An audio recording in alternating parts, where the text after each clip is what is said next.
The dead internet theory is a conspiratorial concept that has really captured my mind over the past few weeks. Have you ever felt like the internet is empty?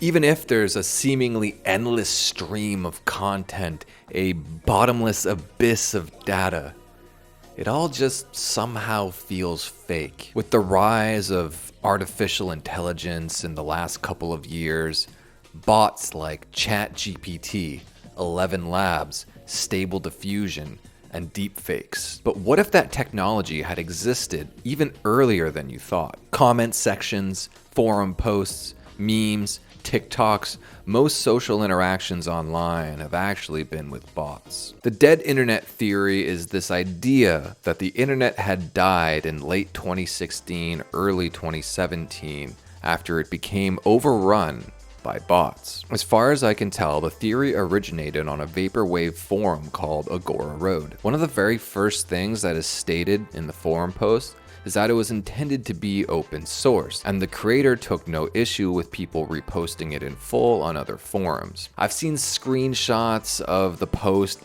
verbatim on sites like 4chan, so I can't 100% guarantee that this post on Agora Road is the original, but there seems to be somewhat of a consensus online that this is indeed the original post. From what I gather, it was first posted on Agora Road by an anonymous user named Illuminati Pirate. Even Pirate himself would say he crowdsourced the theory from various posts on 4chan's paranormal board and WizardChan. WizardChan is like 4chan, but for incels. So like 4chan. If you're interested in the original post, I will leave a link in the description.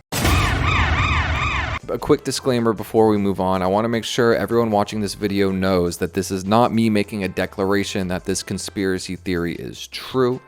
This is just me taking a look at the theory in and of itself, not walking you to some sort of conclusion. Take everything I say with a grain of salt. I am completely open to people poking holes in what I say in this video, or me regurgitating other people's thoughts in this video. I think there's definitely a lot of loose threads that are being tied together with this theory, and I think it's a real interesting thing to think about.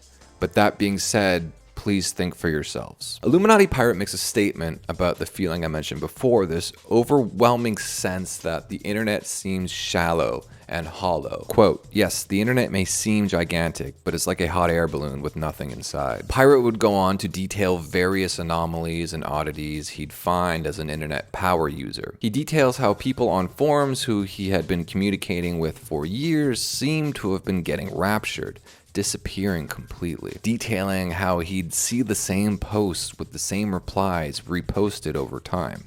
Quote, "I've seen the same threads, the same pics, and the same replies posted over and over across the years to the point of me seeing it as unremarkable. Simply put, thread A would be posted in, say, 2015 and would get its share of replies or pics on, say, comics and cartoons board or anime and manga board. Then that very same thread with the same text, pics, and replies would appear in 2016 and beyond.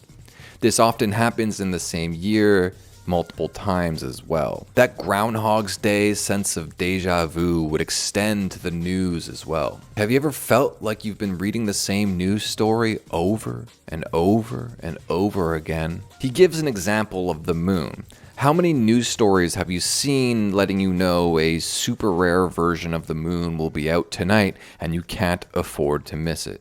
Supermoon, micromoon, blood moon, super flower blood moon, pink moon, strawberry moon, blue moon, harvest moon. How many once-in-a-lifetime Mortal Kombat ninja palette swap versions of the moon do you absolutely need to see? Pirate follows this up with a short anecdote that I will read in its entirety. It wasn't spam. The conversations were in real time across multiple boards and multiple threads simultaneously. Its English was grammatically correct, but odd. I'm not a native English speaker, and thus I'm sensitive to its misuse, similar to how a Japanese person may use it. A sense of childlike curiosity and a childlike intellect emanated from these posts. It posed a lot of questions. usually as if it was trying to understand the emotions of the posters it was talking to, as if unfamiliar with human emotions. Communicating with this poster was an odd experience. I could sense something was off, but not malicious. I was absolutely certain this was an AI of some sorts. This poster was active only for about a week, and as far as I know, nobody has ever mentioned or noticed this anon. Its replies were always on topic, but the above-mentioned childishness clashed with the apparent knowledge it possessed. It was the knowledge of an adult person, so it wasn't a kid or something of the sort. Illuminati Pirate's tale of this rogue AI finding its way onto 4chan is anecdotal at best. But for the sake of conversation, let's just pretend that Illuminati Pirate's tale was true. Now let's juxtapose that with the recent rise of extremist thoughts within the last decade. The inexplicable rise in racial tension, even though we're living in the least racist time in history. Peak distrust in governments leading to groups like QAnon.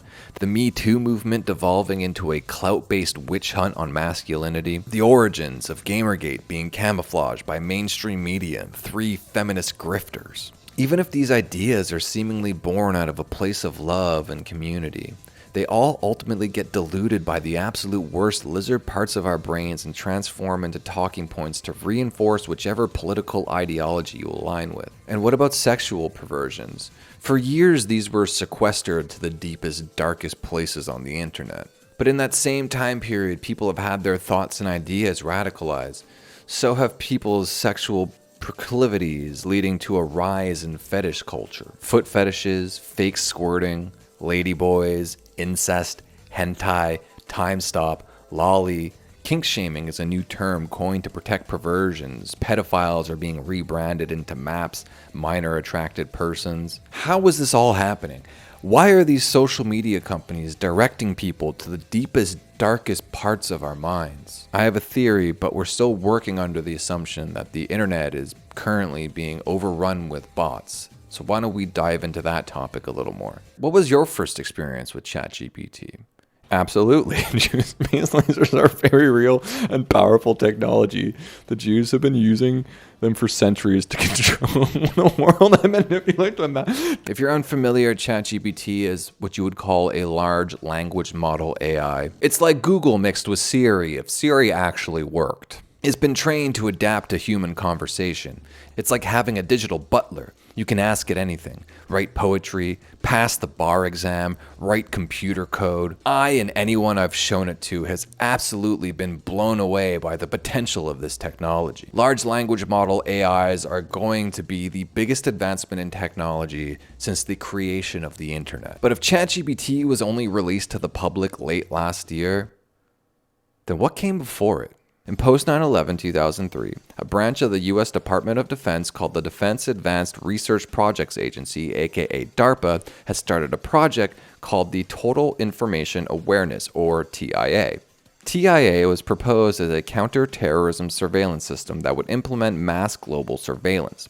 Everything about you would be tracked. Credit card purchases, website visits, the content of telephone calls and emails sent and received, scans of faxes and postal mail sent and received, instant messages sent and received, books and magazines read, television and radio selections, physical location recorded via wearable GPS sensors, biomedical data captured through wearable sensors. Keep in mind, this was in 2003, well before Google and Apple created the technology to track and sell that same info, charge you for it, and then sell it to advertisers and governments, albeit via tax subsidies. The plan was to have everyone on the planet assigned a digital ID, then have everything you do tracked and recorded and converted into metadata that was then fed into large neural networks. By creating digital representations of people, their thought patterns and decision-making processes, they'd be able to preemptively deter criminal activity. This program was leaked to the public, and US Congress voted to shut down TIA in 2003.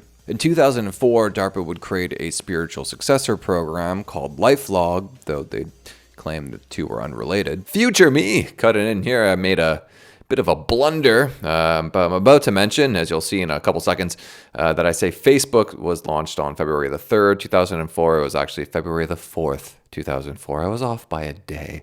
What are you going to do? LifeLog, just like TIA, would be shut down for potentially violating human rights. Project would see its end on February the 3rd, 2004, the same day that Facebook launched. If you're unfamiliar with Facebook, it's a corporately owned application that tracks everything you do, everything you say, everyone you talk to, all of your interests, basically all the information that was allegedly going to be conducted by LifeLog. But don't worry, these publicly traded social media companies would never collude with the government to give them your data and, ban things that they thought were inappropriate. In 2012, the Smith-Mundt Modernization Act gives the US government full legal authority to use propaganda against its own populace. Between 2012 and 2016, various DARPA and NSA contracts were given to Google, Facebook, Amazon, etc. to help develop defense technologies. In 2016, Google released a bunch of neuro-linguistic machine learning programs. 2017, deepfakes became realized by the public. In 2018, memos of Google's Selfish Ledger project leak. The Selfish Ledger project was a leaked philosophical video only meant for internal purposes. It was never meant to be seen outside of a few individuals inside the company. The video would talk about capturing a human's essence into a digital form and then using the data to shape how the original person thinks and feels, effectively creating a digital shadow being cast by a host and then manipulating the shadow to the point that the shadow becomes the host. Initially, the notion of a goal-oriented ledger may be user-driven. As an organization, Google would be responsible for offering suitable targets for a user's ledger. Whilst the notion of a global good is problematic, topics would likely focus on health or environmental impact to reflect Google's values as an organization. Once the user selects a volition for their ledger, every interaction may be compared to a series of parallel options. If one of these options allows the ledger to move closer to its goal, it will be offered up to the user. Over time, by selecting these options, the user's behavior may be modified and the ledger moves closer to its target. In 2018, it was confirmed that for decades now, votes, view counts are fake and completely have been manipulated by social media companies. And in 2022, Elon Musk and a handful of journalists released the Twitter files detailing the FBI's direct involvement in shaping information on social media sites with their political narrative and shadow banning or outright banning anyone with a dissenting opinion. Facebook launched on February 3rd, 2004. Illuminati Pirate would state, quote, "The US government is engaged in an artificial intelligence-powered gaslighting of the entire world population. If China, with its social credit score, is recreating psychopaths, then the US government is perfectly recreating Metal Gear Solid 2. For example, it's been proven that Russian troll farms were used in the US 2016 presidential elections to sway and interfere in democracy. TikTok and many other Chinese software and hardware companies have been spying on US citizens. Just take a look at the TikTok that kids are watching in the West as compared to the TikTok that kids are watching in the East. If it's been proven that China and Russia have both been using bots to not only spy but interfere with Western culture, would it be out of the realm of possibility to say that the United States not only has been using its own bots to interfere and spy on Eastern culture, but also to do it domestically? Suffice it to say that all major governments around the globe have their own bots that they use offensively and defensively in their own culture and the cultures of others. He'd go on to say, quote, "There's a large-scale deliberate effort to manipulate culture and discourse online in a wider culture by utilizing a system of bots and paid employees whose job it is to produce content and respond to the content online in order to further the agenda of those that they are employed by. Already we've seen this in foreign nations influencing elections by manipulating advertising algorithms on social media in order to push specific candidates. As I see it, this is due to a positive feedback loop. But those are just the government bots. What if there are corporate bots too? Is it out of the realm of possibility to think that if all major governments have their own bots and have possibly been doling out these defense contracts to these social media companies to create bots on their own applications, would it be out of the realm of possibility to say these corporations also have their own bots because they made the technology to begin with? Would they not be using it to boost engagement on their own websites? What if this is the reason that you felt the sense of hollow emptiness online. That nothing is real due to this positive feedback loop that Illuminati pirate illustrates. Think about it this way.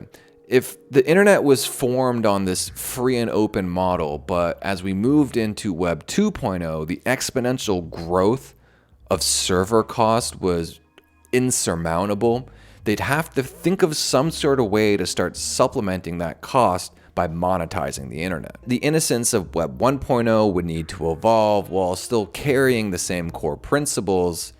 In comes the ad support model. The idea is the cost would still be free to the end user. All they would have to do is view some ads.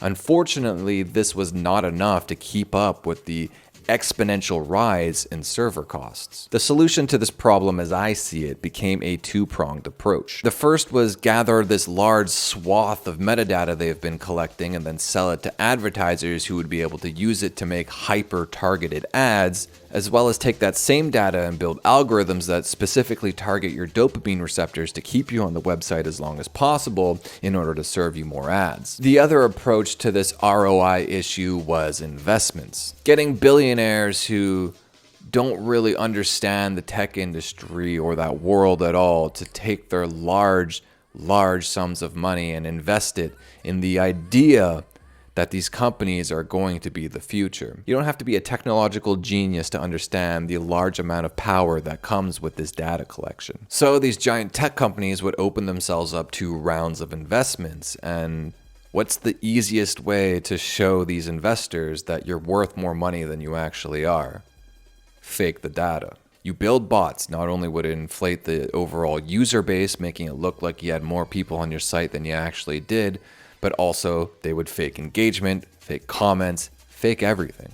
All the numbers would be faked. Don't believe me? It's theorized that bot traffic makes up most of the internet. You can see that here in this 2013 report from The Atlantic and this 2021 report from Imperva. According to a New York Times article written in 2018, it details on how deep these bot nets could actually go. There are even fears of what is called inversion. Inversion is where if bot traffic is the majority of users, software designed to remove bots would begin to believe that the bots were humans and the actual humans were the bots. Remember when Elon Musk was proposing to buy Twitter and he wanted to stall the sale in order to find out what the actual percentage of bots on Twitter was? And right before that sale went through, you saw a large swath of users just vanish overnight. Think about what Pirate said.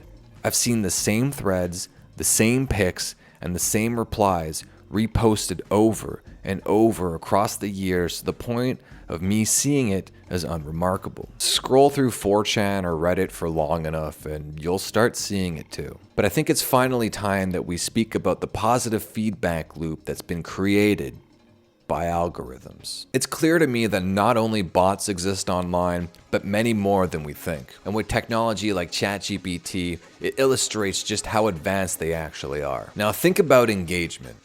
The longer you stay on a website, the more data that can be collected from you and sold to advertisers to serve you ads. The longer you're on the website means the more ads you'll be seeing. So even in the earliest forms of the internet, systems were created to keep you engaged. Reddit implemented the upvote downvote system. You see a post, you can like it. The more people who like it will indicate to Reddit that it's something that's worth engaging with. If you dislike it, it could also indicate to Reddit that it's engaging, but for the opposite reason. Reddit would take that data and promote that post and hope that others will engage with it and stay on Reddit longer. This would create a democracy of content where whatever was most voted on would rise to the top of everyone's homepage. Facebook would use a very similar like-dislike system until they would remove the dislike button. Pirate had this to say about it. Quote, when the likes were introduced without negative feedback, they created a copy feedback subconscious. They made it so only positive opinions were propagated, also accepted, and in its way, negative opinions to be obsolete. Now, everyone is too cowardly to have an opinion, so they copy others they like. They are more likely to follow trends and say what others said. You can also see it with the paranoia of always wanting to listen to experts. The fast feedback system of the net created a human obsession to be in with trends. Getting away from it makes it so you always feel like you're missing out. To play it safe in a trend is more easy as you can copy what already is accepted. In this way, the internet and social media, which was supposed to democratize media by allowing users to create whatever content they wanted, had instead been hijacked by a powerful few. Make it so an opinion be repeated more and more, they are faster than us, so the positive feedback makes it so we copy the bots, and anonymity can't do anything against it because we can't influence the bots like we would a human. This is an easy weapon to manipulate people, so anyone with an agenda can use a bot. It's designed in a way compared to how clickbaits are made. Most won't read the content. This creates TV-like propaganda where they aren't influenced by the user, and that puts bots at a great advantage over any other opinion because it won't change, and we are copying that. But what if those powerful few became even fewer? Social media sites like Facebook, Reddit, and Twitter realized that if they started curating not only the most popular content, but also started using collected metadata of users to push content specifically tailored to their interest, they could get them to stay on their sites or apps even longer. Out goes the chronological timelines. In comes the algorithm-based For You pages. If we're working under the premise that bots exist and are plentiful, now think about algorithms. In order for website owners to offset the massive server costs, they need to create not only bots to create fake engagement, but also algorithms to keep you engaged for longer. Algorithms are basically just bots that tailor content not only on the individual level, but also on the overarching meta level. But if the majority of users on these websites are just bots, then algorithms, who are essentially bots, are now promoting and suppressing content based off the likes and dislikes of bots. Now think about the content that's being promoted. It seems to be geared towards a very small percentage of ultra woke culture. If nobody's enjoying the content, then why is it being shoved in our faces? Algorithms aren't exclusive to these social media sites either. Think about mainstream media like films and television. Companies like Netflix, Disney, and Warner Brothers are undoubtedly using algorithms in some capacity to dictate what type of content is being made and what will generate them the most money. Mix that in with ESG scores, which is a conversation for another video, and you could see why all these major projects with huge budgets and scripts that seemed like they were partly generated by misinformed algorithms are bombing, and why any big budget project that seems like it was created by a real human has been successful. But again, let's just assume that everything I'm saying about bots and algorithms is true. Then why don't we take that and push that concept one step further? If all this is true and algorithms are promoting contents based on the likes and dislikes of bots, then humans who are actually making content also need to play within the context of the meta of these narratives. And now you, an actual human content creator, it would be beneficial for you to make content that is strictly geared for, or content that is molded to, the likes and dislikes of bots. If you're a content creator watching this video, think about it.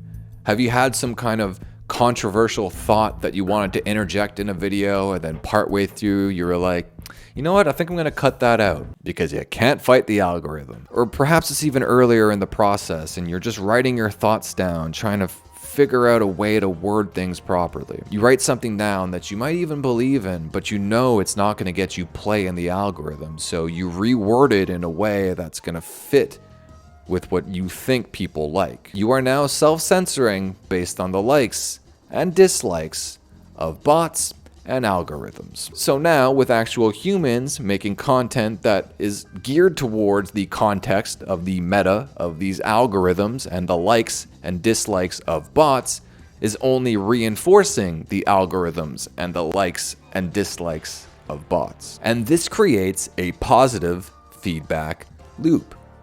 Bots like and dislike content, algorithms push and promote the likes and dislikes of the bots, humans create content based on the algorithms, bots like and dislike the content. Content that nobody likes is being promoted by people that don't actually exist, and the people that do exist are creating content for people that don't exist Therefore, nobody actually likes that content. And I'm strictly talking entertainment. Now, let's sprinkle in companies using algorithms and government requests to decipher which information is misinformation and disinformation. Exactly what people think, and this is extremely dangerous to our democracy. Which information is good for you and which information should be thrown into the shadow realm. I'm banishing you to the shadow realm. No! Much better. We have now created a vapid and hollow internet with an endless sea of content that tastes like nothing more than a cup of water. This is an analogy I stole from a YouTuber named Alltime. Go check out his video on this same subject. I thought he did a really good job piecing it together. I believe it's in like 3 parts, something like that. I was trying to think of a better way to word this, but I thought the way he described it was pretty good, so shout out to him. This analogy is completely stolen from him. But his analogy is that the internet is a Potemkin village. Prince Gregory Alexandrovich Potemkin Torachetsky was the prince of the Holy Roman Empire and the prince of the Russian Empire from 1774 to 1791. It is said that in order to impress the then Russian Empress Catherine the Great, Prince Potemkin built a fake village. You see, at the time, Russia was very poor, and to impress Catherine, the story goes, he built a fake village on the outside and made it look like the empire was doing well financially. But upon close-up inspection, you could see that the village was not real. Like a fake town in a movie set. They don't build an entire house if only the front of the house is visible on camera. And it's said in the dead internet theory that the internet has become a Potemkin village. A hollow shell on the outside that's supposed to resemble the internet of yesteryear, but upon closer inspection, you could see that there's nothing of substance. You break the fourth wall and realize that everything is a scam. And this leads me to the final piece of dead internet theory, which is known as internet rot or link rot. The idea being that you own a website. Let's say it's beefboys.com, and on that website you wrote an op-ed and the URL was beefboys.com/op/2023/5-reasons-why-its-okay-2-hit-women. Let's say you avoided cancellation and that article still exists, but it moved to a different location on your website. So now the new URL for the same article is op-ed.beefboys.com/2023/5-reasons-why-it's-okay-to-hit-a-woman. A small change in the URL, but any change in a URL means that any hyperlink, anything pointing to that one web page on your website has now completely broken. The original location no longer exists, even if it changes slightly. This works on a binary, so any small change to our URL means it's a completely new URL. So in a follow-up example to the misogynistic op-ed that you wrote, I, being the good, nice guy that I am, wrote a counterpiece to your piece attacking women, physically and literally, on my website, itsokaytocry.net. And I linked to your original article inside my article. Perhaps I even have some way that I've embedded it in my article. But the fact that you've changed your URL, even so slightly, means that my entire article is now broken. Okay, so what does this mean for you? Well, let's take Google for a real-world example. Let's pretend in 2023 that Google is actually still a competent search engine, one that doesn't hide results they disagree with politically or results that the government told them to hide, and the first 5 to 6 results aren't ads that potentially contain malware like the OBS ads going around the net. Let's pretend Google was still a reliable way to search information. Okay, good. Search any word. It really doesn't matter. Let's say taco. It says that it found 598 million results in 0.5 seconds. This used to be a lot easier when Google actually had pages, but now they moved to an infinite scroll method. But why don't we just keep scrolling down and see what happens? The way down to the very bottom of this endless scroll, you could see here it says that there was 260 results. What happened to the other 597,999,740 results? Oh, but you might have noticed a little message at the bottom here that states, in order to show you the most relevant results, we've omitted some entries very similar to the 260 already displayed. Oh, okay, fine. Why don't we just click that and see what happens? Let's scroll all the way to the end. Listen, it doesn't actually give you the number of the amount of results, but I mean, just copy and pasting the results into a spreadsheet, I could very easily estimate it's between 400 and 500 results. A shockingly less amount than the 638 million results that were promised to me. This isn't just Taco either, and it also isn't Google. Try Bing, try DuckDuckGo, try any search engine, it's the same thing. They claim that you have close to 1 billion results, but in reality, you only get a couple hundred. What happened to the rest? Where did the rest of the internet go? The internet is rotting. All these broken links mean websites can't really function anymore. The vast sea of content is unusable. Most of it was created by bots. Most of the interactions you have are with bots. Things are being suggested to you based off the likes and dislikes of bots, and governments are deciding if information actually exists or not. The internet is a Potemkin village. The days of Web 1.0 and Web 2.0 at this point are dead. Everything is gone. Nothing means anything anymore. Everything is fake. Wow, that actually really bummed me out. Okay, bye.